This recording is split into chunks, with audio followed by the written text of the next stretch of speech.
Hello everyone, आज हम पढ़ने वाले हैं डिविजिबिलिटी रूल कि डिविजिबल रूल के अंदर हमें क्या क्या चीज़ें ध्यान में रखनी होती हैं किसी भी नंबर को फाइंड करने के लिए कि ये नंबर किससे भाग होने वाला है।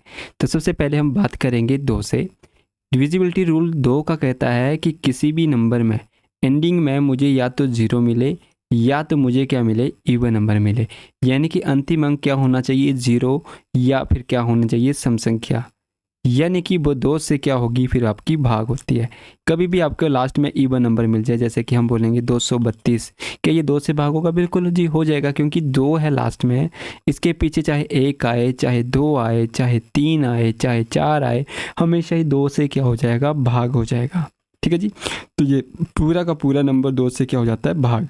तो सम संख्याएं तो पता ही है हम सभी को, हमने पढ़ा है पीछे नंबर सिस्टम में। 2, 4, 6, 8, 10 ये सारे के सारे क्या है, इवन नंबर हैं।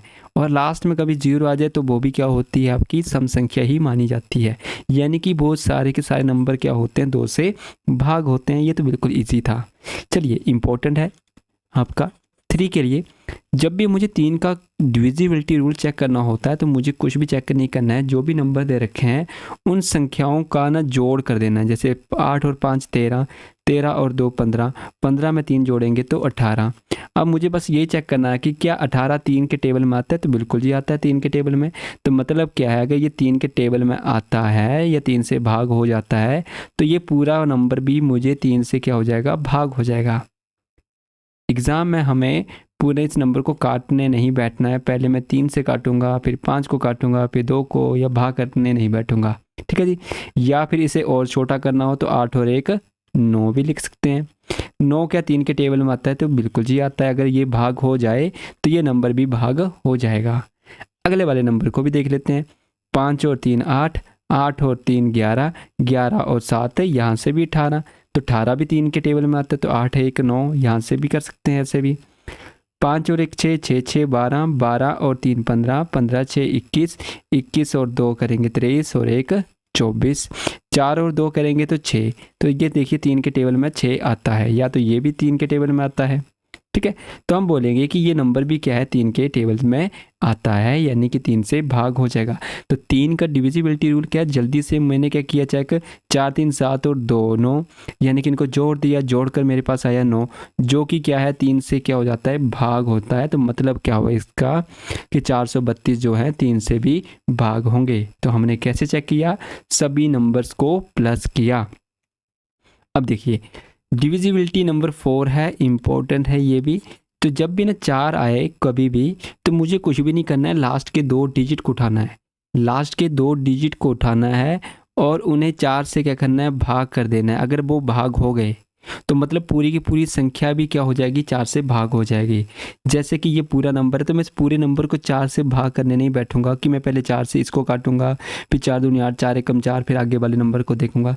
तो मुझे ना कुछ भी नहीं करना है, लास्ट के 2 नंबर को उठाना है। कौन से नंबर को, लास्ट के 2 नंबर को उठाना है। 24 डिवाइड बाई 4, अगर ये 4 से भाग हो गया तो हम बोलेंगे पूरा नंबर 4 से क्या हो जाएगा, भाग हो जाएगा। इसमें भी मुझे 2 नंबर उठाने थे, 4 से भाग करेंगे, हाँ बिल्कुल जी हो जाएगा। 4 से, 4 के टेबल में 32 आता है। और अगर 4 से भाग हो जाए, ठीक है, या फिर लास्ट में मुझे 2 0 मिल जाए, तो मतलब क्या है, वो भी नंबर क्या हो जाएगा, 4 से क्या हो जाएगा, कंप्लीटली भाग होता है। तो मुझे भाग करने की ज़रूरत नहीं है। जैसे कि इस नंबर को अगर मैं बोलूँ 4 से भाग करूँ क्या ये भाग होगा, तो बिल्कुल हो जाएगा, क्योंकि एंडिंग में कितनी 0 आ रही हैं, 2 0 आ रही हैं। मैं बोलूँगा 100 4 से भाग हो जाएगा, 200 4 से भाग हो जाएगा, 300 भी, 400 भी भाग हो जाएगा, 500 बोलेंगे 500 भी भाग हो जाएगा, 600 बोलेंगे तो 600 भी क्या हो जाएगा, भाग हो जाएगा।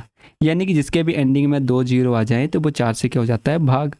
अब ये नंबर था, इसे अगर मैं 4 से भाग करूंगा तो क्या ये भाग हो पाएगा? तो ये जितना भी नंबर लिखा था 3 1 5 8 2, इसे मैं चाह कर भी 4 से भाग नहीं कर पाऊंगा।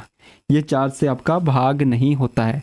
अगर हम करने भी देखेंगे, क्योंकि यहाँ पे मिला मुझे 82, 82 जब मुझे मिला, 82 जब आएगा तो मुझे 4 से क्या करना है, भाग करना है। ठीक है जी।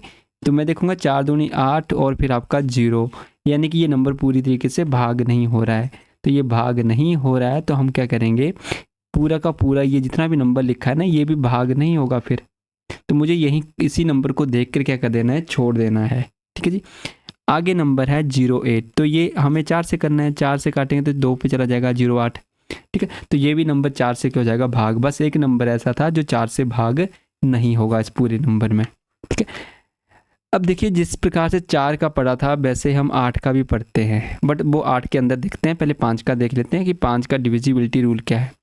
5 का डिविजिबिलिटी रूल है आपका, जिसके भी एंडिंग में मुझे 5 या 0 मिले, 5 या 0 मिले तो वो नंबर क्या होता है, 5 से भाग हो जाता है। तो देखिए 5 का जब हम टेबल पढ़ते हैं तो 5 एकम 5, या 10 मिलेगा या तो 0 मिलेगी मुझे लास्ट में, या तो 5 मिलता है। हमेशा ऐसा ही होगा, कहीं भी नंबर पढ़ लो तो जब भी मुझे लास्ट में या तो 0 मिले या तो 5 मिले तो वो नंबर 5 से क्या होता है, भाग होता है। बस इतना सा याद रखेंगे। मैं बोलूँगा क्या 222 5 से भाग होगा, तो आपका आंसर आएगा बिल्कुल भी नहीं। ये 5 के टेबल में आता ही नहीं है।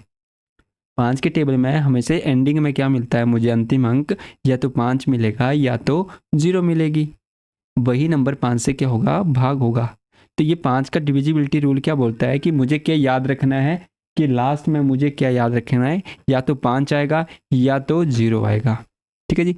अगला वाला है 6 डिविजिबिलिटी रूल। 6 का ना कोई डिविजिबिलिटी रूल याद नहीं करना है, हमें बस इन नंबर को तोड़ देना है, 2 और 3, तभी तो 6 बनेगा। यानी कि कोई एक ऐसा नंबर जो 2 से अगर भाग हो जाए तो और साथ में 3 से भाग हो जाए तो मतलब क्या है, वो 6 से भी भाग हो जाएगा। क्योंकि 6 को जब मैं तोड़ूंगा तो इन्हीं 2 नंबर में तोड़ूंगा, 2 और 3 में। तो मतलब ये हुआ कि अगर वो नंबर 2 से भाग हुआ और 3 से भाग हुआ तो 6 से भी भाग हो जाएगा। तो मुझे 6 का टेबल पढ़ने की जरूरत नहीं है वहाँ पे। तो सबसे पहले मैंने देखा इवन नंबर, 2 का टेबल में आ जाएगा इवन नंबर, तो 2 तो बिल्कुल ईजी था। 3 के टेबल में आएगा कि 216, तो मैंने बोला 2 और 1 3 और 6 9, तो मैं बोलूँगा 9 तो 3 के टेबल में भी आता है, तो ये नंबर 6 के टेबल में भी आएगा। फिर इसी प्रकार से आगे देखा मैंने 4 इवन नंबर है, 2 के टेबल में आता है। फिर मैंने चेक किया क्या 3 के टेबल में आता होगा, तो मैंने बोला 5 और 7, 7 6 13, 13 और 5 करेंगे 18, 18 3 के टेबल में आता है, तो ये भी नंबर 6 के टेबल में आएगा। अगला वाला नंबर देखेंगे, लास्ट में 2 है, इवन है, ये भी इवन है, तो ये भी इवन है। पर चेक ये करना है कि क्या ये 3 के टेबल में भी आते हैं या फिर नहीं आते हैं। तो देखिए 3 के टेबल के लिए इसमें देखेंगे 10 14, 14 और 7 करेंगे 21, तो 21 भी 3 के टेबल में आते हैं। ठीक है, तो ये भी हो जाएगा। 6 और 2 8, 8 3 11, 11 4 15, 15 भी 3 के टेबल में आता है, तो ये 6 के टेबल में भी आएगा। फिर 1 2 3 4 5, तो 5 हैं, 8 कितने हैं, 5 है, तो 8 5 40, इनको जोड़ेंगे तो कितना बनेगा 40। ये 3 के टेबल में नहीं आता है, 2 के टेबल में तो आ जाएगा बट 3 के टेबल में नहीं आएगा। तो एक नंबर ऐसा भी मिला जो 6 के टेबल में नहीं आता है। इस तरीके से मैं 6 का डिविजिबिलिटी रूल फाइंड करता हूँ। ठीक है जी। अब 7 का डिविजिबिलिटी रूल क्या बोलता है, अब देखिए सभी ने ना आई थिंक स्कूल लेवल पे कम से कम 15 तक के टेबल्स पढ़े होते हैं। ठीक है जी। अगर मैं आपको 7 का टेबल पढ़ने के लिए बोलूँगा तो आप मुझे टेबल पढ़ के सुना सकते हैं आराम से। अब देखिए इसके ना कुछ रूल्स चलते हैं और हम इन रूल्स को ना याद करने बैठ जाते हैं। तो मैं तो बोलूँगा ना 7 का ना कोई डिविजिबिलिटी रूल याद करने की ज़रूरत नहीं है, क्योंकि पेपर में पूछा नहीं जाता है 7 का डिविजिबिलिटी रूल। कि आप बोलेंगे कि जो लास्ट का यूनिट डिजिट होगा उसे क्या करना है, दुगना कर दो, और पीछे जितनी भी संख्या दे रखी होगी उसमें से क्या कर दो, आप उन्हें माइनस कर दो। ठीक है, इस प्रकार से हम करते जाएंगे और जब नंबर आपके इक्वल 0 के बराबर हो जाएंगे तो हम निकाल लेते हैं। ठीक है, बट इतना लंबा नहीं करना है हमें सीधे ही 7 का टेबल याद रखेंगे। 7 से चेक कर लेंगे कि 7 से ये नंबर कटते हैं या फिर नहीं कटते हैं। 7 एकम 7, फिर 9 है, 7 एकम 7 2 बचेंगे, 7 चौके 28, देखिए जी चला गया ये नंबर। ठीक है, तो हमें ना जब भी कभी करना हो तो इस प्रकार से हमें नंबर को करना होता है। तो इस चीज़ का हमें ध्यान में रखना है। ठीक है जी। यानी कि लास्ट के नंबर को दुगना कर दो, फिर हम 16 बनेगा, 16 को हम इसमें से माइनस करेंगे कि कितना बनेगा, 3 बचेगा, फिर 7 में से 1 करेंगे तो 7 बचेगा। फिर हम क्या करेंगे कि क्या ये 7 के टेबल में आएगा। तब इतना लंबा चेक करने की बजाय हमें कुछ भी नहीं करना है, 7 से करना है। ठीक है जी। तो बोला है ना कि इकाई के अंक को दुगना कर दो, फिर दी गई संख्या से हमें क्या करना है, माइनस करके जो बची हुई संख्या होगी ना, जैसे 79 बचा, क्योंकि 8 को मैंने 2 से मल्टीप्लाई कर दिया, लास्ट यूनिट डिजिट को 16 आया, 16 को यहाँ पे माइनस करेंगे 63, फिर उस नंबर को 7 से चेक करेंगे कि क्या नंबर ये भाग होता है या फिर नहीं होता है। तो इतना लंबा नहीं करना है। तो मुझे ना 7 का टेबल आता है, क्योंकि यहाँ से भी तो 7 का टेबल ही पढ़ा आपने और यहाँ से भी पढ़ लिया। तो 7 के लिए ना डिविजिबिलिटी रूल याद करने की ज़रूरत नहीं है, सीधा ही कॉमन सा है, याद रखेंगे एग्ज़ाम में नहीं आता है ये वाला, ठीक है। जो पूछे जाने वाले हैं वो हैं आपके 3, 4, 9 एंड 11। ये 4 नंबर हैं जो पूछे जाते हैं, एक 8 भी पूछ लेते हैं आपसे। तो ये 4-5 नंबर हैं डिविजिबिलिटी रूल से जिनसे क्वेश्चन बनते हैं और वही सीखने हैं हमें। अब ये जितने भी नंबर हैं उनके लिए आपने क्या करना है, 7 से सीधे ही डायरेक्ट भाग करके चेक करेंगे कि क्या ये नंबर 7 से भाग होते हैं या फिर नहीं होते हैं, ठीक है जी। देखिए जी आगे कुछ और नंबर्स। 8 के लिए ना मुझे लास्ट के ना 3 डिजिट चेक करने होते हैं, चाहे कितना भी बड़ा नंबर हो, मुझे पूरे नंबर को भाग नहीं करना है 8 से, मुझे बस लास्ट के 3 नंबर उठाने हैं। अगर ये 8 से भाग हो जाए तो मतलब क्या होगा, पूरा का पूरा नंबर भाग हो जाएगा, लास्ट के 3 यूनिट डिजिट, या फिर लास्ट में कितनी जीरो आ जाए, 3 जीरो आ जाए। जब 4 का केस पड़ा था, 4 के केस में हमने 2 जीरो पड़ी थी और लास्ट में कितने यूनिट डिजिट पड़े थे, 2 डिजिट पड़े थे, उनको भाग करेंगे 4 से। अब यहाँ पे 8 के केस में 3 को भाग करना है, ठीक है जी। जो भी आपके नंबर रहेंगे अंतिम 3 अंक को 8 से क्या करना है, भाग करना है। तो देखिए लास्ट के 3 नंबर को उठाया 8 से, 8 एकम 8, 8 8 64, ठीक है। तो ये नंबर चला गया, तो ये यानी कि ये नंबर 8 से चला गया तो ये पूरा नंबर भी 8 से चला जाएगा। इसको भी नंबर चेक कर लेते हैं 8 से, 8 5 40, एक बचेगा 8 दूनी 16, तो ये भी नंबर चला जाएगा। 3 जीरो आ गई, 3 जीरो आ गई तो मतलब क्या है, ये भी 8 से भाग हो जाएगा। 8 के लिए कंपलसरी है कि कितनी जीरो आए आपकी, 3 जीरो आए। अब इस नंबर को देख लेते हैं, लास्ट के 3 नंबर 8 से करेंगे 8 8 64, तो ये भी नंबर चला गया।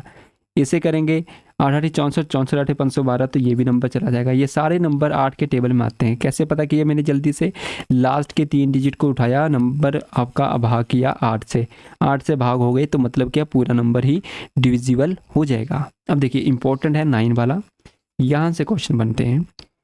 डिविजिबिलिटी 9 का रूल बोलता है कि जितने भी नंबर्स दे रखे होंगे उन नंबर्स को क्या करना है, जोड़ देना है। 7 और 2 9, 9 में 9 जोड़ेंगे तो कितना बनेगा, 18।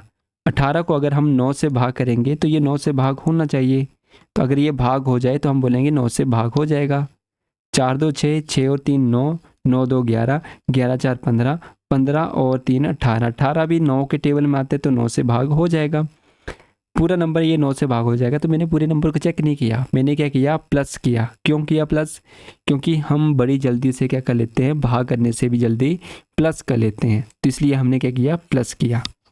7 3 10 और 8 18 बटे 9, 10 16 20 और 7 27। अब 27 को 9 से करेंगे तो ये भी नंबर चला जाएगा, 9 3 27, तो ये नंबर भी चला जाएगा। इसमें ध्यान रखेंगे कि जो भाग करेंगे ना वो 9 से करें, ना कि 3 से, तो 9 से ही करना है, ठीक है। इस चीज़ का ध्यान रखेंगे। ये है 9 का डिविजिबिलिटी रूल। 10 का डिविजिबिलिटी रूल पता ही है, जिसके भी एंडिंग में 0 होगी तो वो तो 10 से जाएगा ही जाएगा, जिसके भी एंडिंग में 0 आ जाए तो वो 10 से क्या होता है, भाग होता है। इंपॉर्टेंट है डिविजिबिलिटी रूल वाई आपका 11। अब देखिए हमें कुछ भी नहीं करना है, जो नंबर ऑड नंबर पे आ रहे होंगे उनको जोड़ना है, जो विषम नंबर पे आ रहे होंगे उनको जोड़ना है, और इन दोनों को आपस में माइनस करना है, और फिर चेक करना है कि क्या ये 11 से भाग होते हैं या फिर नहीं होते। तो देखिए 9 पहले नंबर पे आ रहा है, 1 और 9 और 7 को जोड़ेंगे 16, 4 और 1 को जोड़ेंगे 5। फिर चेक करेंगे कि 11 के टेबल में आते हैं या फिर नहीं आते हैं। 16 में से 5 जाएंगे 11, 11 बटे 11, 11 के टेबल में 11 आता है, बिल्कुल जी, ये नंबर तो 11 से भाग हो जाएगा। अगला नंबर चेक कर लेते हैं, 5 और 4 9, 9 में से 9 माइनस जाएंगे क्योंकि इसके बाद तो कुछ भी नहीं है, यानी कि ऑड और नंबर पे आने वाले और इवन नंबर पे आने वाले नंबर को हम क्या करेंगे, जोड़ते हैं, ठीक है। ऑड नंबर पे आने वाले नंबर को भी जोड़ेंगे और इवन नंबर पे आने वाले नंबर को भी हम जोड़ेंगे, यानी कि एक आपका ऑड नंबर पे आ रहा है, ये भी ऑड नंबर पे आ रहा है, इवन पे कौन आ रहा है, ये दूसरे नंबर पे आ रहा है ना, 1 2 3, एक 3 डिजिट है इसमें, तो ये दूसरे डिजिट पे आ रहा है, यानी कि इवन नंबर पे आ रहा है। इसके बाद कुछ भी नहीं है तो हम बोलेंगे 9 में से तो 9 ही चला गया, तो 11 नीचे, यानी कि 0 अगर आ जाए तो मतलब क्या है, अगर कभी 0 भी आ जाए तो मतलब क्या होगा, वो भी 11 से क्या हो जाएगा, भाग हो जाएगा, ठीक है। बस इस चीज़ का ध्यान रखेंगे, ये भी 11 से भाग हो जाएगा क्योंकि ऊपर कितनी आ गई, प्लस माइनस करके 0।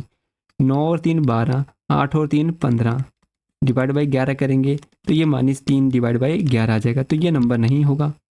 9 3 12 और 8 और 5 कितने होते हैं, 13, 9 और 3 12 और 13, तब भी एक बचेगा, देन तब भी आपका भाग नहीं होगा। अगर इसको चेक करना हो तो यहाँ से भी कर सकते हैं, 11 पे 8 पे चेक करेंगे 88, 10 पे चेक करेंगे 9, 9 और आपका 5, 9 और 4 पे जाएगा तो 45 बनेगा, जबकि 11 के टेबल में 45 नहीं आते हैं, एक ही बचेगा रिमाइंडर, तो ये वाला नंबर नहीं हुआ। ठीक है जी, इस तरीके से हम फाइंड करेंगे। इस नंबर को भी चेक कर लेते हैं, 8 और 7 15, 15 और 9 करेंगे तो आपका 24 माइनस 2 और 0 जोड़ेंगे तो 2 ही बनेगा, तो 22। क्या 22 11 के टेबल में आता है? बिल्कुल जी आता है। तो ये नंबर आपका 11 से भाग हो जाएगा। देखिए अगला, 1 और 8 9, 9 और 3 12, 12 में से माइनस करने हैं 1 और 0, यानी कि 1 ही माइनस होगा 11 के टेबल में आएगा, बिल्कुल जी आ जाएगा। 4 और 2 6, 6 और 7 13, 13 और 7 आपका 21 माइनस 8 और 6 14, 14 और 6 20, तो ये 20 माइनस करेंगे तो 11 के टेबल में नहीं आएगा, तो ये भी टेबल में नहीं आ रहा है। ठीक है, इस तरीके से हम 11 के टेबल को फाइंड करते हैं। 12 का टेबल बिल्कुल ईजी है, जो 3 और 4 के टेबल में आए वही नंबर क्या होंगे 12 के टेबल से भाग होगा। ये नंबर क्या 3 के टेबल में आता है? तो चेक करने के लिए हमें पता है, सबसे पहले 4 का टेबल देख लेते हैं कि लास्ट के 2 यूनिट डिजिट, लास्ट के 2 डिजिट, लास्ट के 2 डिजिट, लास्ट के 2 डिजिट, लास्ट के 2 डिजिट उठाए, तो जितने भी लास्ट के 2 डिजिट उठाए तो वो सारे के सारे 4 से भाग होते हैं, तो मतलब 4 के टेबल में तो आते हैं, बट साथ में 3 के टेबल में भी तो आने चाहिए। 9 और 1 10, 10 और 8 करेंगे तो 18, तो 18 3 के टेबल में आता, तो पहला नंबर तो आ गया। 6 4 10 और 18 यहाँ भी नंबर आ गया, 10 18 ये भी नंबर आ जाएगा। इस प्रकार से मुझे बाकी के नंबर भी चेक करने हैं, जो 3 के टेबल में भी आए और 4 के टेबल में भी आए। ठीक है, अब 13 का जो डिविजिबिलिटी रूल है, इसके लिए भी मुझे ना कोई पढ़ना नहीं है रूल्स, इसके लिए भी आपने 13 से सीधा ही भाग करना है, क्योंकि 13 का टेबल भी याद करना है आपने। ठीक है, मैं कोई डिविजिबिलिटी रूल नहीं बोल रहा हूँ, क्योंकि पेपर में नहीं आता है, अगर आ जाए तो मुझे 13 का टेबल याद होना चाहिए। ठीक है, तो 13 से 20 चेक करेंगे, 13 दूनी 26, एक बचेगा 13 कम 13, तो ये 13 से भाग हो जाएगा। इस तरीके से आपने नॉर्मली तरीके से फाइंड करना है। ठीक है, अब देखिए आगे कुछ क्वेश्चन हैं जिनको हम फाइंड करते हैं। सबसे पहले कि ये जो नंबर था किस नंबर से भाग होगा, तो सबसे पहले इनमें से देखेंगे कि जो नंबर क्या 5 से भाग होगा, तो नहीं होगा, क्योंकि 5 में मैंने पढ़ा कि लास्ट में 0 होनी चाहिए या तो 5 होना चाहिए। ठीक है, तो ये नंबर तो 5 से भाग नहीं होगा। क्या ये नंबर 11 से भाग होगा या 9 से भाग होगा या 7 से? 7 के लिए तो मैंने बोला सीधा ही नंबर को याद करना है, टेबल पढ़ना है, किंतु जो नंबर ईजी होते हैं ना वो नंबर याद रखेंगे। जो नंबर ईजी होते हैं ना वो होते हैं 2 3 5, आपका 4 एंड आपका 9 एंड 11। जब भी कभी पेपर में आ जाए तो इन नंबर को सबसे पहले फाइंड करने की ट्राई करनी है, क्या इनमें से कोई नंबर तो नहीं है वो नंबर। 7 को बाद में ट्राई करना है, सबसे एंडिंग में, क्योंकि यहाँ पे तो मुझे टेबल पढ़ना है, किंतु 9 में मुझे टेबल नहीं पढ़ना है, मुझे जल्दी से जोड़ने थे नंबर। 8 1 9 6 3 9, 9 और 9 18, 18 9 के टेबल में आता है जी, बिल्कुल आता है, तो सीधे जल्दी से आंसर कितना लग जाएगा 9 लग जाएगा। ठीक है, हमें पहले नंबर कौन से फाइंड करने हैं, 2 3 5 4 9 और 11 को ट्राई करना है। ठीक है, ऐसा कौन सा नंबर है जो 4 से भाग नहीं होगा, तो 4 के लिए डिविजिबिलिटी पढ़ा था कि लास्ट के 2 डिजिट, लास्ट के 2 डिजिट, लास्ट के 2 डिजिट, लास्ट के 2 डिजिट, लास्ट के 2 डिजिट। 84 4 के टेबल में आ जाएगा, 16 28 भी 4 के टेबल में आता है, 01 कभी भी 4 के टेबल में नहीं आता, भाग भी नहीं होगा। और ठीक है जी, अगला नंबर है 11। ऐसा कौन सा नंबर है जो 11 से भाग होता है, तो यानी कि 11 के लिए ऑड नंबर पे आने वाले और इवन नंबर पे आने वालों का क्या करना होता है, हमें डिफरेंस लेना होता है।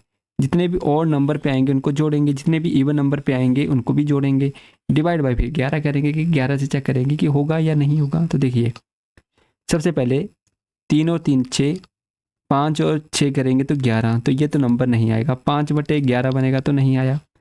इसको चेक करेंगे, 4 और 5 करेंगे 9, माइनस 3 और 2 करेंगे तो 5।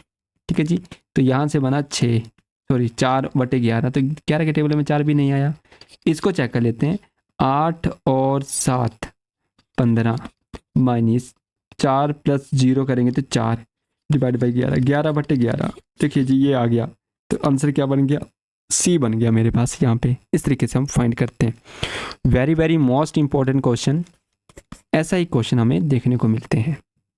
मोस्ट इंपॉर्टेंट क्वेश्चन, ऐसे क्वेश्चन बनने के चांसेस रहते हैं, इसीलिए मैंने बोला था 9 का टेबल और 11 और 3, 4 और 8, यहाँ से स्टार वाले क्वेश्चन बनते हैं। यानी कि यहाँ पे बीच की एक वैल्यू फाइंड करनी है कि वो वैल्यू क्या होगी। यानी कि एक संख्या दे रखी है 6, 9, मतलब यहाँ पे x है 8, 7 को 9 से अगर भाग या विभाज्य बनाने के लिए इस स्टार की जगह पे मैं क्या पुट करूँ ताकि ये पूरा का पूरा नंबर जो है आपका 9 से भाग हो जाए। यानी कि इसकी जगह पे मैं क्या रिप्लेस करूँ, 5 करूँ, 6 करूँ, 7 करूँ, 8 करूँ। आंसर पे नहीं जाएंगे, हमें पुट करना है। कैसे निकालेंगे, तो मुझे ना 9 का रूल्स पता है कि जितने भी नंबर होते हैं ना वो सारे के सारे प्लस होते हैं। तो 6 + 9 + x + 8 + 7 डिवाइड बाय 9 होना चाहिए। यही तो है ना डिविजिबिलिटी रूल।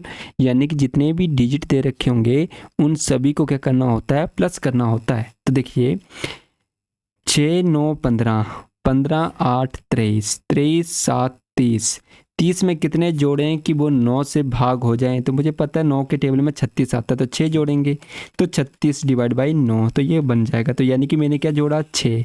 तो यानी कि x की जगह पे कितना आ जाएगा, 6 आ जाएगा। या फिर दूसरा तरीका भी है, जैसे कि यहाँ पे 9 बना तो 9 से 9 ख़त्म, 6 और 8 से 14, 14 और 7 करेंगे तो 20, 20 9 के टेबल में नहीं आता। बनाने के लिए हमें क्या करना पड़ेगा, कुछ ना कुछ नंबर यहाँ पे जोड़ना पड़ेगा कि क्या नंबर यहाँ पे जोड़ा जाए। देखिए 8, 6, 14, 14 और 7 करेंगे तो 21 बनता है। ठीक है, जोड़ने के लिए मुझे पता है 27 होते हैं, तो 6 जोड़ेंगे तो 27 हो जाएगा। तो वहाँ से भी तो इस तरीके से हम इनको नंबर्स को निकाल सकते हैं। ठीक है, ये इंपॉर्टेंट क्वेश्चन था, ध्यान रखेंगे ऐसे क्वेश्चन आते हैं। अब देखिए अगर 91 बड़े बड़े नंबर भी आ जाएं तो कैसे करेंगे, तो इसे तोड़ देंगे 13 × 7 में ना। अगर टेबल नहीं आता है, ऐसा नंबर ढूंढना है जो 13 से भी भाग हो जाए, 7 से भी भाग हो जाए। वहाँ पे मुझे पेपर में 91 का नहीं ढूंढना है कि 91 के टेबल में कौन सा नंबर आ रहा है या नहीं आ रहा है। तो 91 का टेबल हमने पढ़ा ही नहीं है। हमने कम से कम एटलीस्ट कहाँ तक टेबल पढ़े हैं, 15 तक पढ़े हैं। तो नंबर जल्दी से क्या ढूंढने हैं जो 7 से भी भाग हो और 13 से भी भाग हो जाए। 26 है 13 से तथा 2 से, तो देखिए 2 से तो पहला ऑप्शन खत्म हो गया, बाकी बचे। इन नंबर के लिए आपने क्या करना है, 13 से जल्दी से चेक कर लेना कि 13 से जल्दी से भाग करेंगे कि कौन सा नंबर भाग हो रहा है या फिर कौन सा नंबर भाग नहीं हो रहा है। 63 है, इसको करेंगे तो 7 × 9 में, तो 9 सबसे ईजी है। सबसे पहले 9 वाला फाइंड कर लेंगे कि यहाँ पे किया 7 और 9, 3 और 1 करेंगे तो 4, ये कभी भी नहीं बन पाएगा। 5 कभी भी 9 के टेबल में नहीं आता, तो पहला ऑप्शन वैसे भी खत्म हो गया। इस तरीके से हम क्या करेंगे, ऑप्शंस को ख़त्म करेंगे। ठीक है, ये जितने भी क्वेश्चन हैं आगे वाले आपने ट्राई करने हैं कि किस तरीके से इन्हें सॉल्व करते हैं। जैसे कि यहाँ पे मैं इनकी नंबर ट्री बना देता हूँ 7 और 8 से। इसे भी आप निकाल सकते हैं 13 × 3 से। ठीक है, इस तरीके से इन्हें फाइंड करने की ट्राई करेंगे। ठीक है, आई होप ये चीज़ें क्लियर हुई हों। जो आपके एग्ज़ाम में जो चीज़ें आने वाली हैं वो आपने याद रखना है। डिविजिबिलिटी के लिए ज़्यादा बड़े नंबर नहीं आएंगे, आपको सिर्फ 11 तक के आते हैं। और 11 में भी जो चीज़ें पढ़नी वाली हैं वो हैं आपकी एक 2, 3, 4 एंड 5 एंड आपका 8, 9 और 11, ये चीज़ें हैं पढ़ने वाली। और यहाँ से क्वेश्चन बनते हैं। यहाँ से जो क्वेश्चन बनेगा वो बनेगा स्टार के लिए। कहाँ कहाँ से बनेगा, वो बनेगा 3 से, 9 से और 11 से। इन तीनों से हमें स्टार के क्वेश्चन देखने को मिलते हैं। चलिए ठीक है, मिलते हैं आपको नेक्स्ट वीडियो में। थैंक